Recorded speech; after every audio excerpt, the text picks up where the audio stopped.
Welcome to our class on Chassidus. We're going to be learning this week a beautiful Chassidic discourse from the Rebbe. The name of the Chassidic discourse is called Haltzu. The Rebbe said, this Chassidic discourse on Shabbos, Parshas, Matos, and Masai, that year was the 28th day of the month of Tamuz, which is also the Shabbos that blessed the month of Menachemov in the year Tavshin Mem Zayin 35 years ago. So again, the Chassidic discourse is based on the verse in this week's Torah portion where it says, "Haltzו meitchem," to pick and gather from amongst you anoshim latzava, men for war, and they'll go out to Midian to take revenge for the Midianites. And the Torah is specific and says, "Elef lamata," 1,000 for a tribe, 1,000 per tribe. So the Rebbe says we know the Chassidic discourse from the Alter Rebbe in Likutei Torah on this parsha, which is called the Chassidic Torah portion, and in the Chassidic discourses after that as well, till the famous Chassidic discourse called a Chaltzu from the Rebbe Rashab, Nishmas Yedin, which generally speaking, the Rebbe has a connection to the time that we're in, besides the fact that it's a Torah portion of this week. And over there in the Chassidic discourse, they ask such a question. The verse says, "Haltzו meitchem." So seemingly, Haltzו means gather. Who should you gather? You should gather everybody. But the fact is, they weren't gathering everybody. So it should have said, "Haltzו," with a yud versus a hey. In other words, what does Haltzụ mean? Gather everybody. And since it says, "Haltzו meitchem," from among you, so not everyone's being gathered.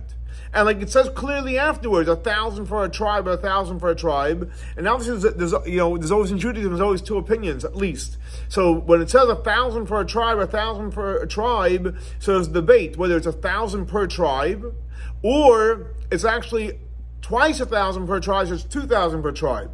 But anyway, that's not the important point here. But the point is, whether it's 1,000 or 2,000 per tribe, it's only some amongst you. So then so it should have said Haltzų, not Haltzų.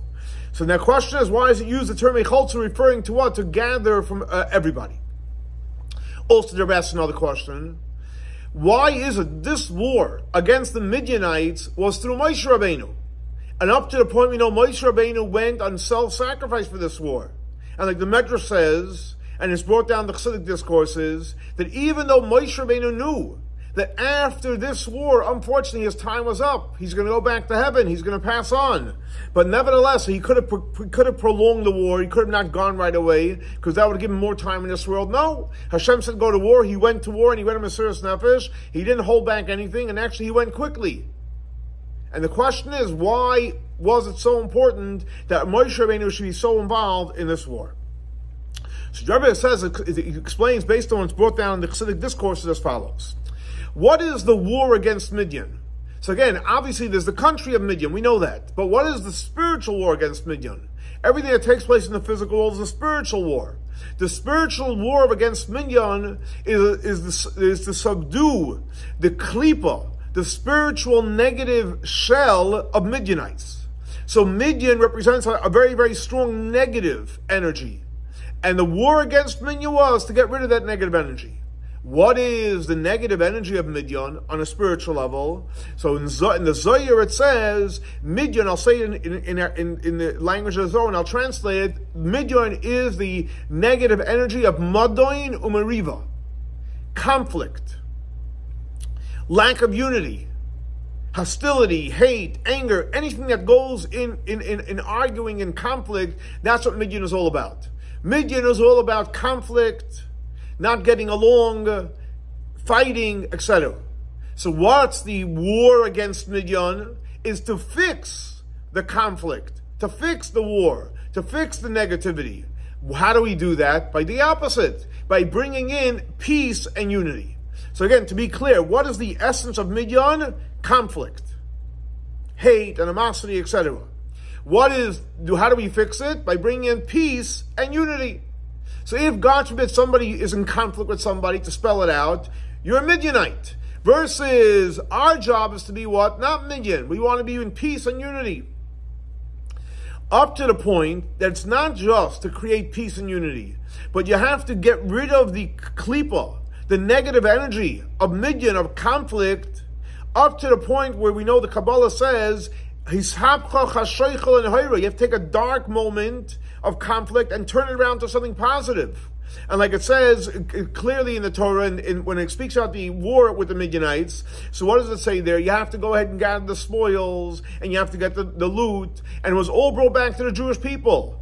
And a part of it wasn't just given to the Israelites, it was given to the Levites and to the priests.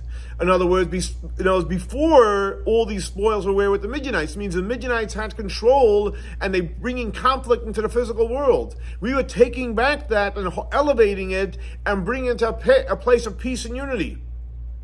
Because before it was connected and it was attached to the negative energy of Midian, and that when it was brought back to the Jewish people, it was transformed up to the point of the Israelites, the Levites, and the priests. It was transformed into a very positive space, and like it's explained in detail, the different parts of the way the spoil was divided up in the Torah, and as you see, the way it played out on a physical level, obviously that's the way it's on a spiritual level, and the same thing is the opposite. The way something is on a spiritual level, that's the way it plays out on the physical level. In other words, so what do we see clearly from what the Rebbe is saying is that the war against Midian is the war against the klipa, the negative energy of conflict. What is the goal of the war? To take the conflict and transform it into something peace and happiness and unity. So now we know what we need to do. We need to go ahead, take away conflict, take away negativity, take away animosity, and create peace, create unity. How do we do that? The Rebbe explains the way you accomplish of nullifying the klipa, the negative energy of Midian, which is represented by the opposite of peace and unity. It happens through Torah. In other words, because we know that the whole purpose of Torah is to bring peace in the world. Like it's brought down, Maimonides writes in the end of the laws of Hanukkah, the whole purpose why Hashem gave us the Torah, we're learning Torah is so that we can create peace. Very, very important. The purpose of Torah is to create peace. So if you don't have peace in your life and you're learning Torah, you have to question yourself, maybe you're not plugged in correctly. Now, I'm not saying you shouldn't learn, you should continue learning, but the learning is supposed to create an impact of peace. Up to the point that even when it comes to like a conflict in Torah.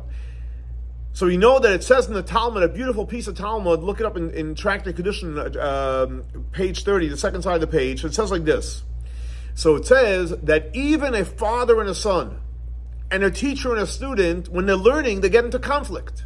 Because, listen, I say this, you say that, and so on and so on. There's conflict when you learn. Good conflict, but still conflict. But it says in the Talmud, after the learning, I don't mean after the learning, but towards the ends of the session of the father and a son and a parent and a teacher and a student of studying, at the end they become lovers, they become friends, and they are friends. And based on the verse where it says in the Torah, Es v'hab b'sufa, so over there it's referring to two places the Jewish people journeyed. So the way it's translated is Es v'hab. V'hab comes from ahava. B'sufa means at the end. So at the end is love. So maybe initially it looks like when two people are learning, they're arguing, and someone says like this, and I'm right, and you're wrong, etc. But at the end of the study session, they love each other. There's no hate, there's no animosity. They were just discussing some piece of Talmud. But back to the point. So what the Rebbe is saying is like this. Peace comes from learning Torah. So you're going to say, what do you mean? Torah, people argue in Torah. It looks like they're arguing. In the beginning they're arguing, but at the end there's always peace. But the point is that Torah brings peace. Maybe it doesn't look like it. At the end there's always peace. There's always love there. Now, but the Rebbe makes it clear. Since Torah, yes, people argue in Torah because it's my opinion, your opinion, the right, the left, and so on and so forth. So you have to make sure when you're learning Torah that you should learn not in a way, and I'll use a Kabbalistic phrase, of nitzachon. We know one of the spheres is nitzachon. What does nitzachon mean? I want to win. If you want to win, that's not peace. So you shouldn't be learning where I'm right and you're wrong. Hello, there's a reason why you're right, why the other person wrong. In other words, if your intent of learning is that you're using out you're learning to just use your energy of nitzachon to show that you're right, that's not going to work. But you have to learn Torah, so you have to learn Torah, but not with a level of netzach, I'm right and you're wrong, but you have to learn Torah l'shma. What does it mean, Torah Lishma? You're learning for what does Hashem want? What does Hashem want? What is Hashem saying? So not like, I think this is the answer, or what I'm saying is right when you're saying is wrong, or vice versa. No, what is Hashem saying here? Once it's what Hashem is saying, it's not personal. And then there's no conflict really. We both want to know what Hashem wants from us. So then what happens is when you're learning Torah, that's ingredient number one, and you're learning Torah Lishma, you're learning Torah because that's what Hashem wants, then even when you're arguing in Torah, at the end, you're gonna still love each other. So in other words, like this, the Rebbe is saying is like this: in order to create peace, it comes through learning Torah. But learning Torah in a way, you're learning it Lishma. But if you're learning it and at the end there's conflict, you didn't learn it for the right reason. So it's not just learning Torah. You have to be learn Torah and learning Torah for Hashem. And the proof is in the pudding if after the studying you still love each other. And this is what the idea of learning Torah Lishma for Hashem. And like it's brought down, the Rebbe says in many, many places in Chassidic Discourse, and especially of the previous Rebbe, that when a person learns Torah, not to prove that he's right or she's right, but to bring out that I want to make sure my point is heard. But you're learning Torah for Hashem because Hashem's Torah. What does Hashem want from us? You're learning Torah for the sake of Torah, not for your sake, that you want to bring out your right. Then the learning is from love. So again, Torah, Lishma, and then you'll have love. And simply speaking, the Rebbe says, even the difference of opinions in Torah. This one says it's forbidden, and this one says it's okay, this one says it's kosher, this one says it's not kosher. The truth is, we know that Elu ve'elu divrei klum chayim. In the Torah we say, when someone says it's right, someone says left, they're both correct. Depends on what perspective you're coming from. So therefore, even when you have two different opinions, it's not, God forbid, that this one's right, that one's wrong. They're both right. So therefore, Torah is always about peace. And the same thing also Rebbe says, and even more so, when it comes to Jewish law and Torah. When you learn Torah and you want to have, what is halacha, what is the Jewish law, you have to come to the law from a place of, and a key word, and we learned this many, many times, so this, you have to come to it from a place of bittul, a place of acceptance. And that's what we see clearly, it says in the Talmud, in reference to King David. We know King David learned a lot of Torah and he gave a lot of rulings. So the Talmud says clearly, by reference to King David, B'Hashem imoy, Yudke Bavke, Hashem was with King David, and the halacha is like King David. Not like Shaul. Why? Because when he learned, it was all using his own intellect, his own logic.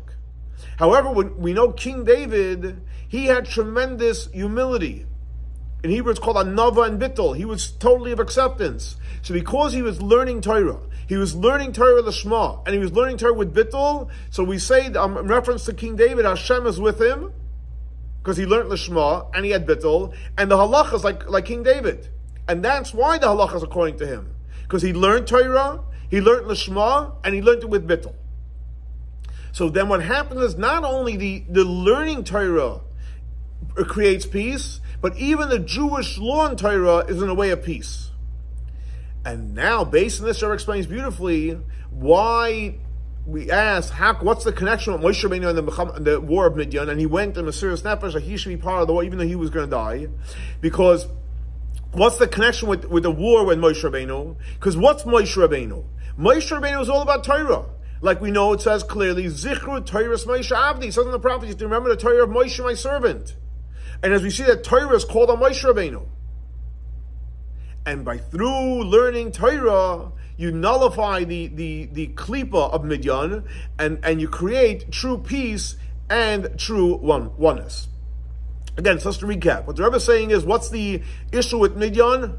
The klipa of divisiveness, arguments, conflict. Our job is to create peace. How do we create peace? By learning Torah. Learning Torah not in a way that it's my opinion, but really learning Torah Lishma, and with bittul and acceptance. And that will create the ultimate peace, and that will abolish and eradicate any level of conflict which is part of the klipa of Midian. Now the Rebbe says to understand all this like even deeper.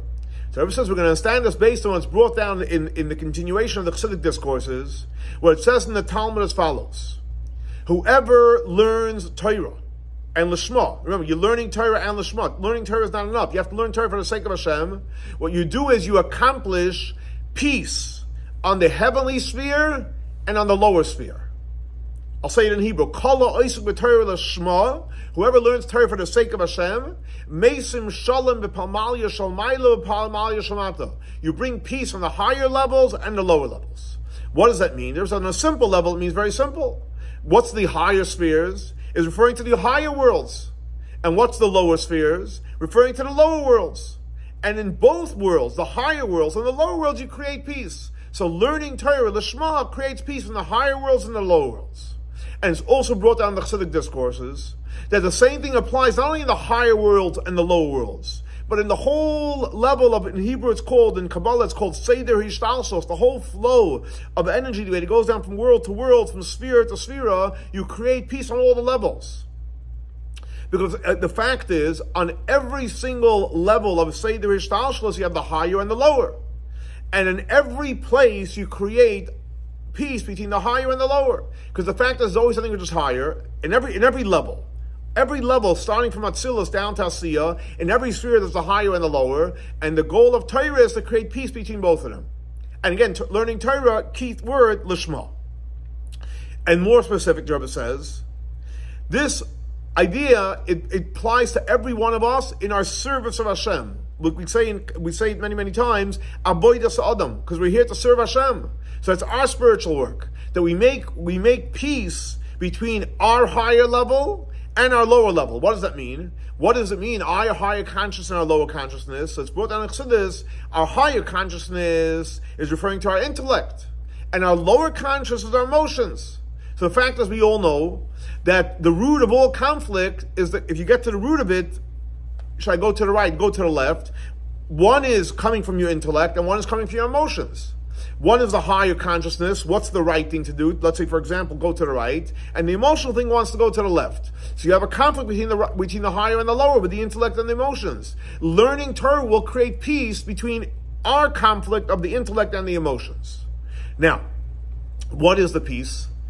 When you create peace, if the intellect, for example, says go to the right, and the emotions say go to the left, how's Torah making peace? And the peace is that we all know the intellect is usually correct. So the peace is that the emotions are willing and happily to follow the intellect, which in Kabbalah is called the empowerment of intellect over emotions. In other words, it's possible the intellect will say, listen, I'm going to go to the right. So intellectually you're out to lunch in the right, and emotionally you're living on the left. You can literally living two lives. Intellectually, this is the right thing to do, and this is my head is there. And emotionally, I go and I go party, I do what I have to, I follow the emotions. Two different worlds. You can have a split personality. But that's not peace. So what is peace? When the intellect inspires and takes the emotions to follow the intellect. And when the emotions follow the intellect, now you have peace, because both the intellect and the emotions are going the right one direction. And Rebbe says, it's, you can say, for example, an example of a famous story that the previous Rebbe said. A reference to, there's a famous Chassidic saying that says as follows. I'll say it in Hebrew and I'll translate and I'll explain it.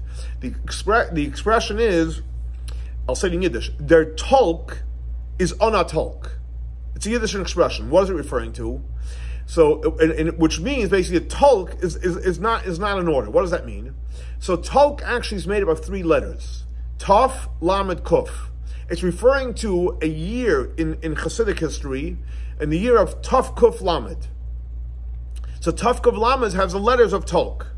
So what happened was, in that period of history, the year of Tolk, Taf, Kuf, Lamed, the behavior of the people were very, very wild.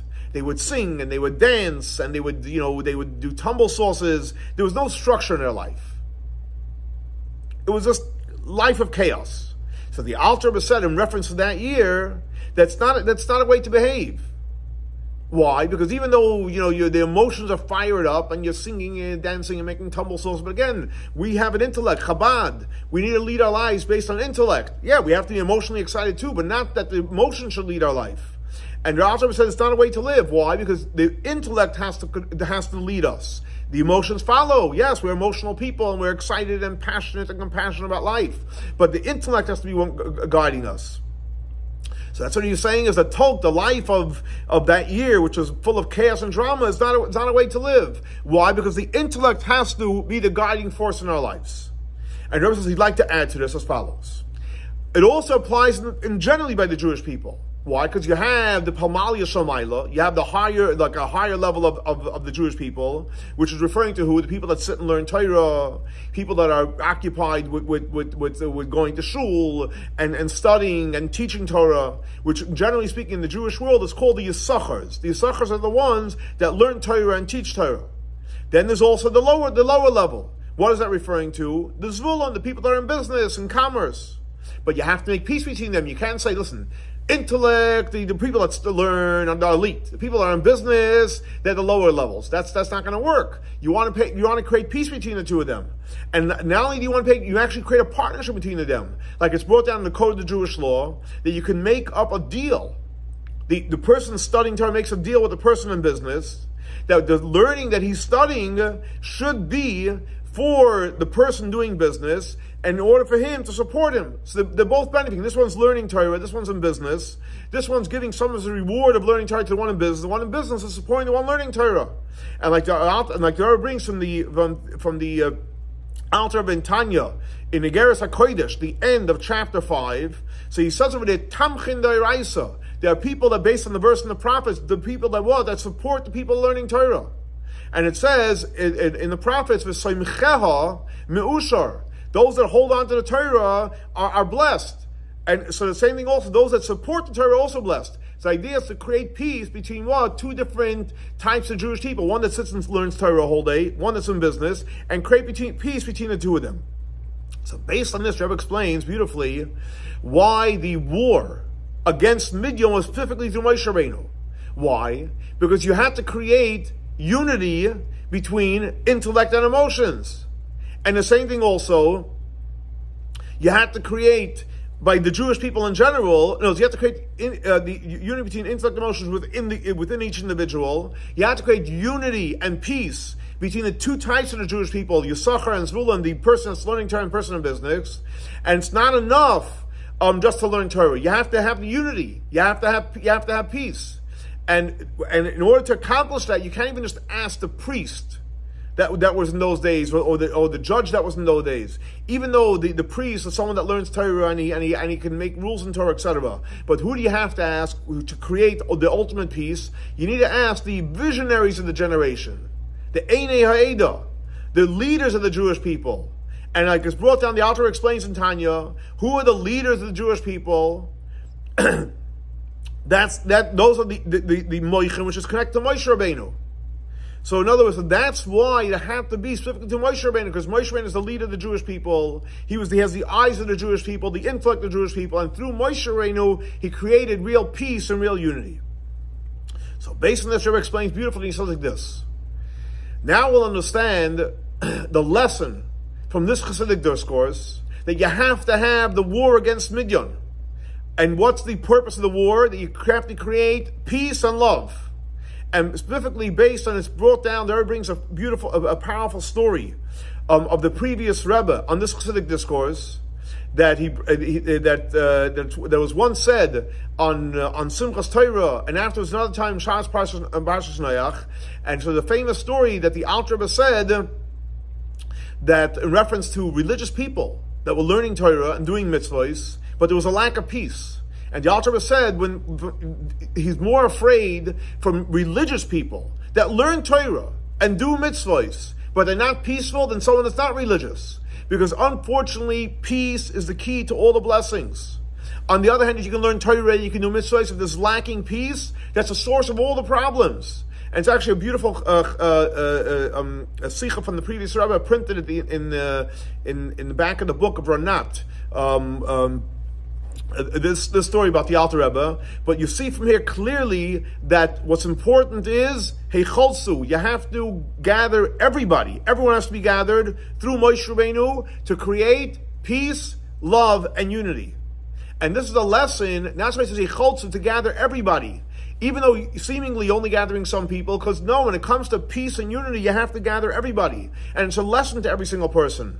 And there is not only is every person, even women are obligated in this. Why? Because we know women are exempt from mitzvahs that are constrained to a certain time. This is not a mitzvah constrained to a certain time. So it applies to everybody. And Rebbe finished off and he said it should be the will of Hashem.